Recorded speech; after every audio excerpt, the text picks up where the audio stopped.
You're listening to the My Simplified Life podcast, and this is episode number 122.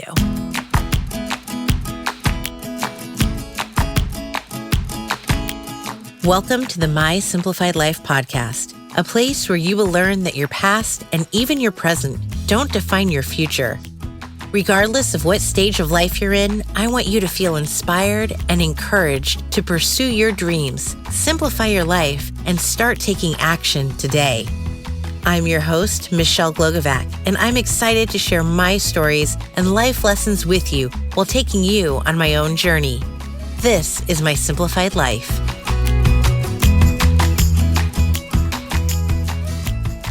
Hey friends, welcome back to another episode. I'm your host, Michelle Glogovac. Whether or not you are smiling right now, I promise you that by the end of this episode, you will have the biggest smile on your face. My guest today is entrepreneur, podcaster, and author Nikki Nash.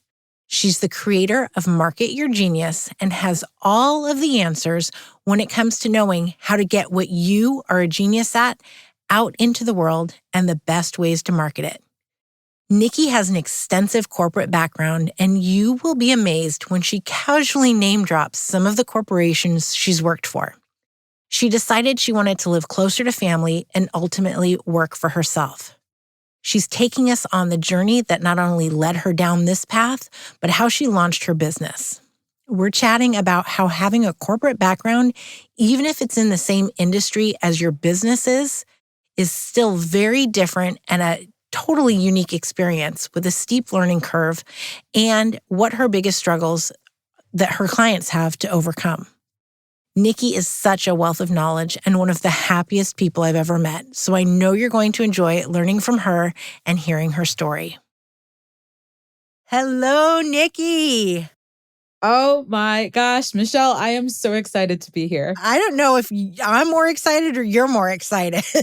We are mirroring each other's excitement, so I feel like we're both super excited. Yeah, that energy level is definitely there. I can feel it. Watch out, people. Watch out. And I don't drink coffee. And so my best friend's like, you still don't drink coffee? I'm like, you've been my bestie for 22 years at this point. No, 24. Hold on. 23 years. Because I told her in 2 years, it'll be 25. And I'm like, and you don't know by now that I am like this with or without coffee. So I don't really need it. I only drink 2 cups a day. And it's already like way out of my system because it's noon here. So this isn't coffee. This is just excitement to talk to you. I love it. And before we get too deep, can you introduce yourself to everyone, please? Sure. I am Nikki Nash. I do not drink coffee. I like long walks on the beach. No, I'm just kidding. Me hi, too. Guys. Oh, I'm in love. Love that first podcast episode. But my name is Nikki Nash, and I am the creator of the Market Your Genius brand. And as a brand, we set out to equip entrepreneurs with the tools and resources that they need in order to profit from their genius. So whether you are building your side hustle or your full-time business, we're here to really give you information, resources, trainings, etc., that will help you get more dream clients and position yourself as the go-to industry expert. And I got here through like a crazy, windy career path, all within marketing, where I've done, I feel like, almost all of the things from, starting off in publishing and doing sales and marketing for magazines. I worked at InStyle magazine and Travel and Leisure, and then moved into advertising, and I worked at an ad agency, not so much Mad Men style, but kind of still cool, and did media planning and buying for Kraft Foods at an agency, and then was like, you know what? I want to be the person making decisions. So I went back to school, got my MBA, interned at Coca-Cola, took a full-time job at Intel because I don't drink soda. What do I drink? Guys, I drink water, whiskey, and wine, just to narrow that down. That works for me. Yeah. Right? Yep. I barely drink soda. If I do, it's like I have to be at a restaurant or something where they have a machine, Yeah. No, I gave it up my freshman year of college because I would be like running and then coming back to my room, dehydrated, and drink a case of Diet Sprite. And that just really didn't seem like a nourishing life decision.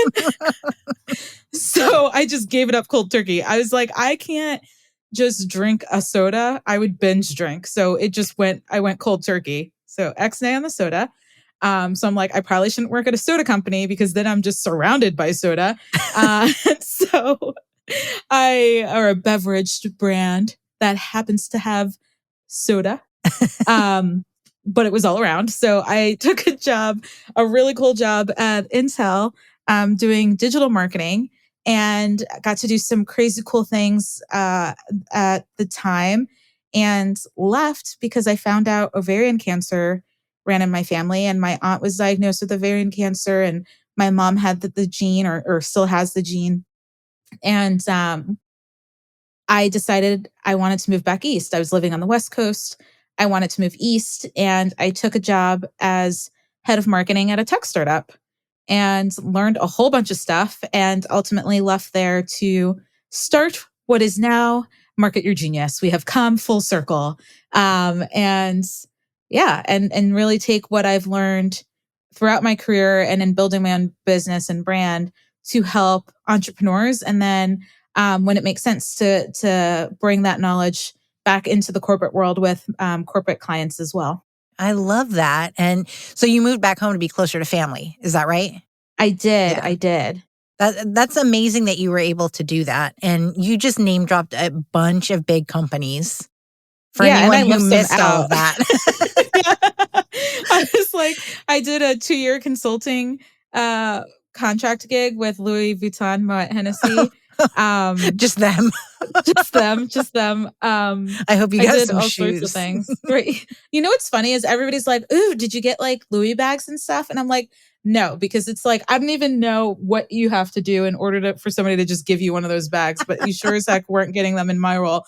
But I did get to go to some of the other brands had like, sample sales or special sales or employee discount sales or stuff. So I was able to go to those. But yeah, everything else not so much. And you left out the part where you're an author too.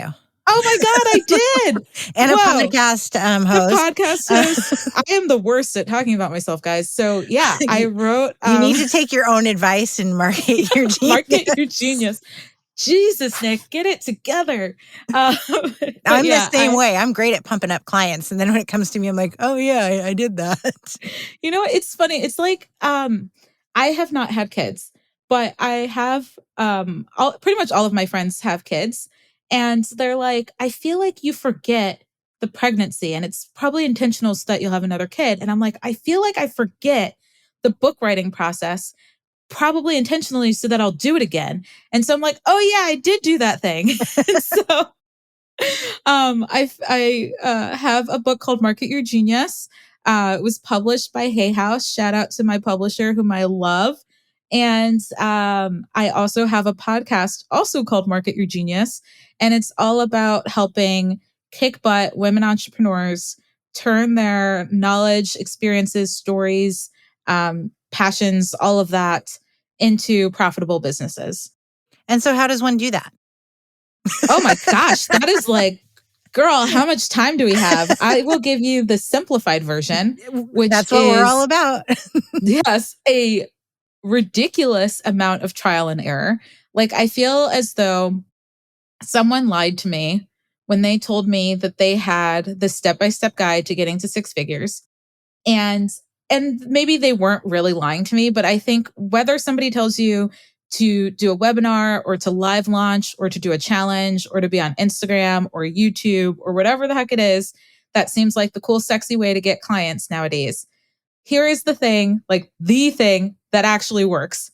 And it is choosing one thing that you're going to do that makes sense for your customer and your brand and your talents, and doing that thing over and over and over again, tweaking it along the way. And that's what actually gets to success, right? It's like failing a million times. And then suddenly, with all of your learnings from your failures, you succeed. Preach. Yeah, I'm nodding my head up and down going, yep. Or it's like those tiny offers. Oh, just get a tiny offer and then put them in your funnel, and then they'll go to a bigger offer, and they're going to get something bigger if they've bought your tiny offer. I'm like, no. Just no. Or people who are like, oh, you like just go low ticket period. And it's like, okay, cool. Let's do some math. I also found that like my favorite clients are the ones that don't want to do math. And I sit down there with them and I'm like, all right, based off of everything you just said intuitively, you want 10 clients, but you want to charge $200, but you want $100,000. Now, none of that math makes sense. So either you need to charge way more, right? Like if you only want 10 Yes. clients, you need to charge more money, right? Like how's $2,000 sound? Or like, $1,000 a month sound for like those people, right? And then maybe you'll get there. Absolutely. And I think that, and I talked about this in another episode, like we have this fear of, should we charge that much? Yeah. And it all goes hand in hand, and it's like this trickle effect. But I love that you say there is no guide or step process to making those six figures, because there certainly is not. Yeah, and it's funny because I'm like, here's my guide. And I do because people, it's sexy and like people want to read it and you want to attract people's attention. But my sexy guide, it's like people are like, ooh, six figures. And then they read it and you're like, what? You want me to do the same thing over and over again and fail a bunch of times? I'm like, yep, you're welcome. Like, that's what I want you to do. So when people come to you, do they already know what they're good at or what their business is? Or do you start fresh, like from scratch? It is a big mix. Like most of the people I'm with know what they want to do. My favorites are the ones that are already selling one thing, think they should be doing something else because that is what they've, I guess, kind of concluded based off of watching a bunch of stuff on the internet. And I'm like, but you're already making money doing this thing that you like doing. Why are we doing something else? Right? Like, why are we trying to change it? And so it's a mix. Sometimes it's starting fresh. Sometimes it's refreshing what's already in the mix, right? Sometimes people are like, yo, I have had this business for 5 years and I have income, but it's not consistent. Or I've only gotten leads one way and that's fine. But if that goes away, I'm screwed. Right. And so that's usually the gamut of people I work with. Everyone from and the way I work with them is different based off of where they are. But there are folks that are just getting started that are down with my content, and there are people who are more established, but either don't have a solid marketing plan for getting consistent clients or just have kind of felt like, oh, I'm just lucky. What happens when the luck runs out? And I'm like, I'm sure there's some strategy in there. You just may not know what it is. Right. Yeah. So, yeah. And I love things. your book hits on all of it. And it was funny because Krista and I were talking about it, and we're both established business owners. And she goes, oh, you can still learn something from it. Like, even if you're established, there's something in Nikki's book that you will learn from. So, absolutely. Yeah. Absolutely. And when I wrote it, I actually started writing it. I'm like, oh, this is for established folks. But I'm like, you know what? I know people just getting started are going to pick this baby up. So I wanted to make sure that, I'm going to start it off as if you don't know what you're doing yet. But I wrote it for people like, I'm like, the people who are like, I'm just getting started. I read your whole book. I'm trying to implement everything. I was like, no, focus on the first 4 chapters. Like, your homework is chapters 1 through 4. And until you've successfully done chapters 1 through 4, don't look at the rest of the book. I don't care if you already read it. Don't implement a darn thing. Like, yeah, right? it's like, one of those read it, go back. Yeah, read it, go back. That press play, now pause, rewind. Yeah, exactly. Yes, it's amazing. So what type of people are you working with? Yeah, so it is primarily how do I want to describe it? It's like women or those that identify as women who are building service-based businesses is like 99% of the people that end up working with me. So it's a lot of, I have everything from healers to like business consultants or like speaking consultants or coaches, right? So it's a gamut. Chiropractors I've worked with. That's interesting because I'm thinking my head goes right to like online service business owners, but obviously a chiropractor is not an online service-based business. No, but they can do a lot online to bring in those clients and customers, especially if they are building like there's like a local global thing happening, which I think is really cool and makes a lot of sense for a number of businesses where they're building a personal brand or a brand for the organization at a level that might scale beyond their local demographic or demo. What is it called? Destination DMA. That stands for something. You This can is go like Google back it, in everybody. yeah, go Google it. I'm like in advertising, we like look at like what's the DMA, like the top 10 DMAs in your local area or whatever. I don't remember what it stands for, but it's usually like your region, right? But why can't a local chiropractor share chiropractic tips or educate their audience on Instagram or TikTok, right? It's going to reach people outside of their audience, but it will also help people that are considering them get their foot in the door, right? So it's interesting. It's not just only online business owners. I get brick and mortar or local businesses as well. And you bring up a great point because I actually have a client who helps people create personal brands when they're in the corporate world. And then I have clients myself where I'm pitching the CEO, the founder of a company to represent, themselves as a thought leader and whatnot. So exactly to your point of more and more, I think it's that human, accessibility, that human touch interaction that is becoming more popular. And so you're seeing more of these C-suite people coming out of the woodwork of, oh yeah, I work there. Yeah. And sharing of themselves. I think that's amazing and what we should see more of.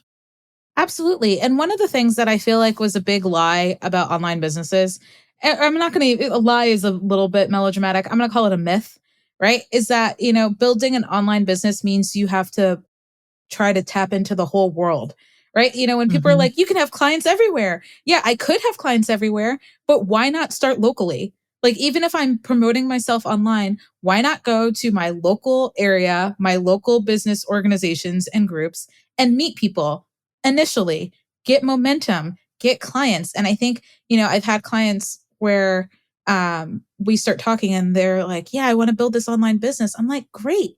But let's start getting some clients and money in the door and some testimonials and some case studies. Yeah. And you don't have to only find your people online to do that right now, right? You can find people in your backyard, and that might actually be better for your business right now because you're not spreading yourself too thin. Isn't that funny? It's something that nobody thinks about. Honestly, all of my business is online. So I have clients. I do have some in the Bay Area, but that's purely coincidental that, they live 45 minutes away.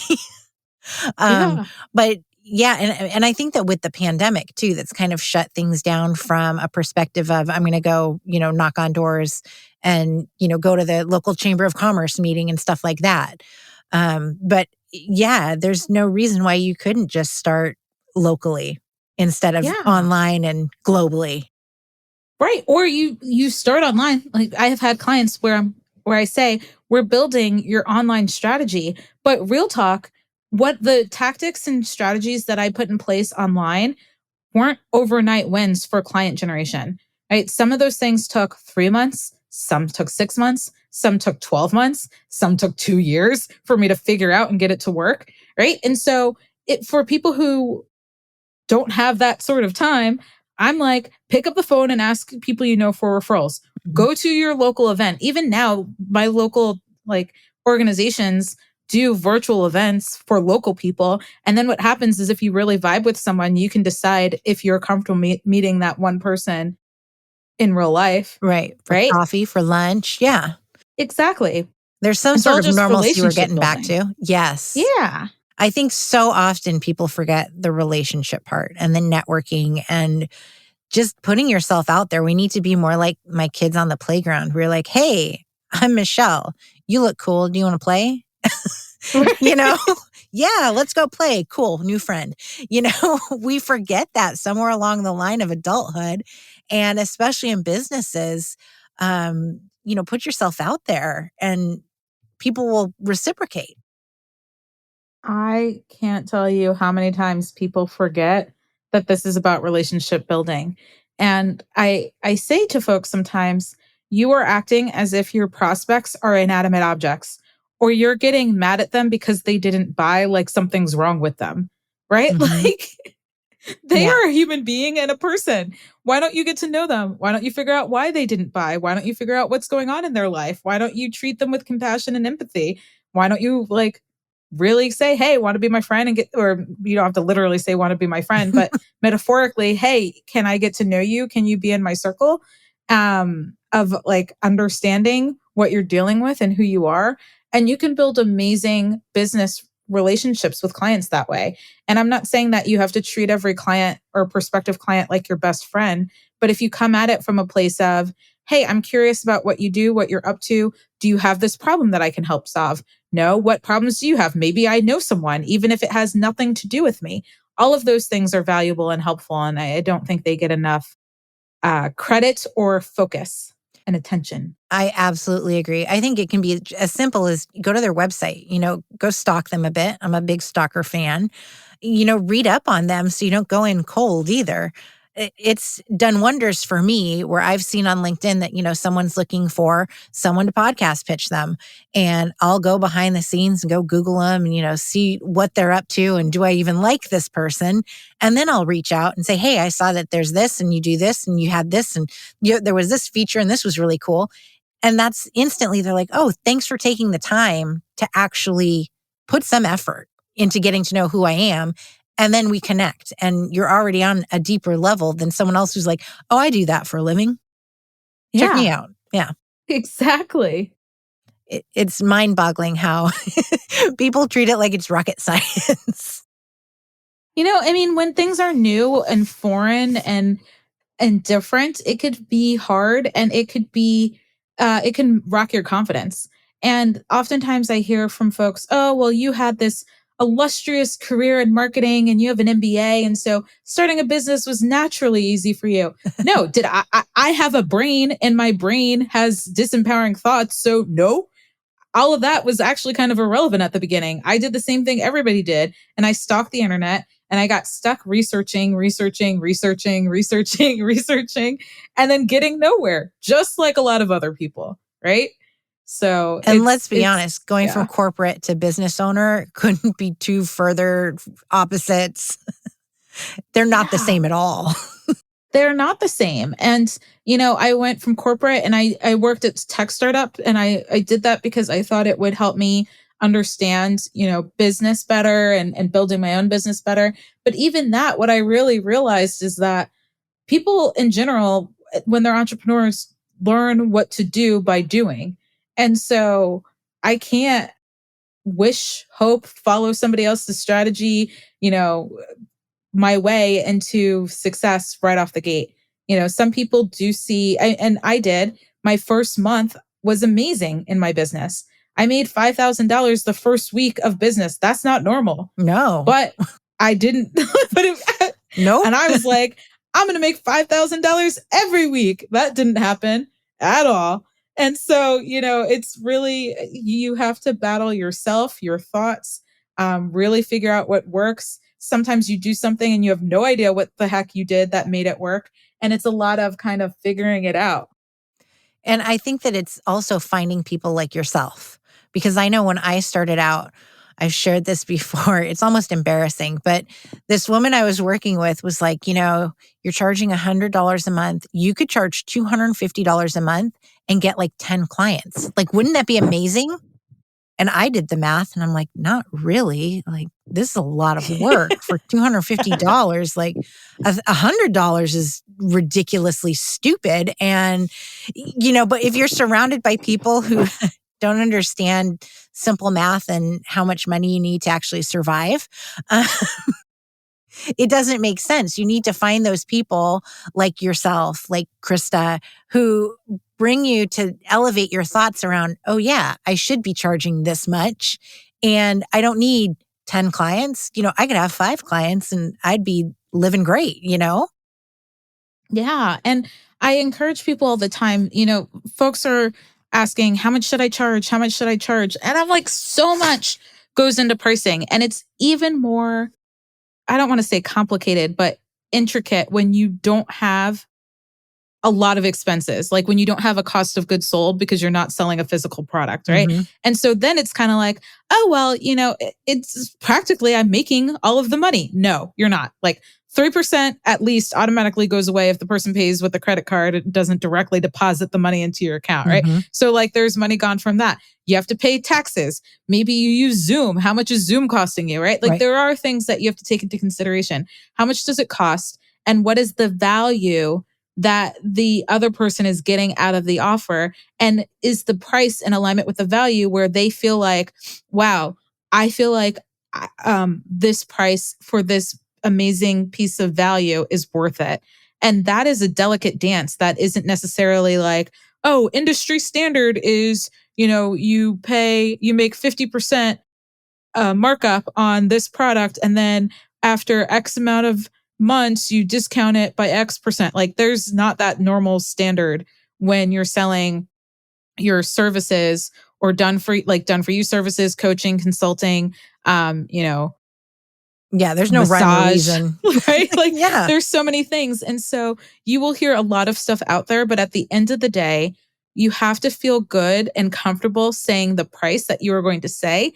And then you have to test it and you put it out there and you see how many people buy. And if people aren't buying, then you look at, okay, is it the way that I'm communicating this? Is it the market? Is it like the person I'm going after? What's happening? But I think so often people go on like yo-yo diets with their pricing. They're like, it's $5,000, it's $2,000, it's $1. It's, I need a high ticket offer, I need a low ticket offer, I need a Mm-hmm. tiny offer, and it's like, it takes the same amount of effort to sell anything. Like if you are selling something that's $27, you are going to put in the same amount of effort to sell something that's $27,000. But guess what? You need significantly fewer people to say yes to your $27,000 offer Exactly. than your $27 offer. So it's really about you figuring out what you feel good about, what your capacity is, and what makes the most sense for you and the way in which you're going to sell it. All of that has to play a role into what type of offer you want to create and bring into the world. I love it. And you do all of this with people. Yeah. And now today I do less and less like one-on-one work. Like I really don't work alone with a lot of people. But Unless they want to pay her thousands upon thousands, right? yeah, $10 billion or like, what is it? Austin Powers, like $10 million. Or what? I don't know. I don't remember. Go 90s references. But I do a lot of, online courses, group programs, and either like things come with the opportunity to ask me questions. And so I make sure that people walk away really being able to have a price that they feel good about. And here's the kicker. And what's so important is that you can always increase your prices, right? Yes. And so I think, for example, I get my nails done with my mom and my sister every other week. We go and it's like our time together. And the nail salon we go to, we absolutely love. The owner felt so guilty telling me that she raised their prices and talking about how she hasn't raised the prices in 10 years. And I was like, don't feel bad about it. I'm like, first of all, I'm a business owner, so I get it. And second of all, 10 years. I was wondering, I was like, that makes sense. Cause I literally was sitting there going, why is the cost of the manicure feel the same as what I paid or like scarily close to what I paid in high school? And I am way past 10 years out of high school. So I was like, what is happening here? I'm like, yeah, raise your prices, make that money. It's all right. And you know what I found when I raised my prices with like current clients in the past couple of years, they've all come back and said, good for you. I'm proud of you. You should have raised your prices. So even though it's scary and you get that knot in your stomach, you do it and good things can still happen. Absolutely. Good things can still happen. And if you decide that like you, how do I want to put it? If you're ever at a point where you're like, you know what? I really have clients who said goodbye when I raised my prices, then they're no longer in alignment with what you're offering. Exactly. Very likely, right? And Yes. that's okay. Because others will come along the way. Absolutely. They always do. And there's so many out there. I think the scarcity mindset is really hard to overcome. When you think like how many people are doing what I'm doing, how many people will buy those services, there's a boatload out there. and you're just scratching the surface in the beginning. Absolutely. I mean, there are a million people out there who do like marketing or business consulting or something where they offer similar promise, for lack of a better word. Like, I'm going to help you get more clients or more leads or something, right? But there's only one me. There's only one you. There's only one whatever it is that you're doing. And somebody's going to resonate with that. Some people may go, heck no. Some people may go, heck yeah. But your job is to attract and find the people that say heck yeah, and then give them an amazing experience. And anybody who's a heck no, it's like, cool, there's somebody else out there for you. That's fine by me. No problemo. Yes, I love it. Now, where can everyone find you so they can do this? Yeah, find me, people, find me. So, sorry, I love you. You're so funny. There is, my best friend has a 2-year-old, and he calls me Mickey because and this has always been my whole life. Like, young kids have a hard time saying N typically. Mm-hmm. So I'm Mickey. And I'll go over and he'll be like, chase me, Mickey, chase me. And so I just felt like I was channeling him. I'm like, follow me, people, find me, find me. I can just picture it. I can picture a little GIF right now running around. He just runs and he's like, chase me. And I'm like, oh my gosh, I am definitely getting all my steps in when we hang out. But best places to go, I would say, if you want to just like, hey, send me a DM, let me know you listened to this episode, ask me a question, definitely do that on Instagram. I'm at Nikki Nash Official. It's like quick, easy, fastest, best place to connect with me. Plus, I drop some knowledge there. I highly recommend, if you would like to learn strategies and systems to get more dream clients, that you grab a copy of my book, Market Your Genius. What? Go get it. It's awesome. I did. Yeah. There's the physical copy, the ebook. I read the audiobook. So whatever media formats works best for you, I say go get it. And then I'm trying to make up for when you were like, Nikki, you forgot you wrote a book. For the audio version, are you as funny as you are now, or do you just read it? No, I'm funny. I mean, I think I'm funny. I can't not be myself. So when I cracked myself up reading the book, because the book is funny, I think, and it's not your average marketing book. Like, I think it's very informative, very valuable, but then there are some moments where I just like laugh at myself. And so I tried not to laugh while I was reading it, but I'm very much reading it how I am, because I wrote it how I am, right? I wrote it knowing that I was going to be reading an audiobook, and wanted to be able to speak like myself. Now I regret just getting the ebook. So, well, if you don't have an Audible account, go to marketyourgeniusaudio.com, and you can sign up and get the book for free, the audiobook. Perfect.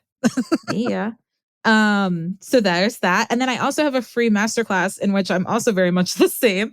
It's on demand, but I also do it live. So depending on when you're listening to this, there may be live coming up, or it may just be the on demand. Either way, it's fun. But it's called the Get More Dream Clients Masterclass. And you can get that at getmoredreamclients.com. I love it. You're so funny. You are just a shining light. I've enjoyed talking to you. Likewise. Thank you. I just love talking to Nikki. She can light up a room and is so much fun to talk to. Friends, first and foremost, I want you to recognize and understand you have a genius. You have something that is not only marketable, but needed in the world. It can be tough to figure out how to plug it so that others will buy from you, but trust me when I tell you that there is a way. Nikki is someone who can help guide you on your journey and help you make it happen.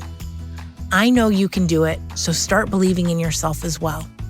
Until next week, hone in on your expertise, promote yourself, and go market your genius.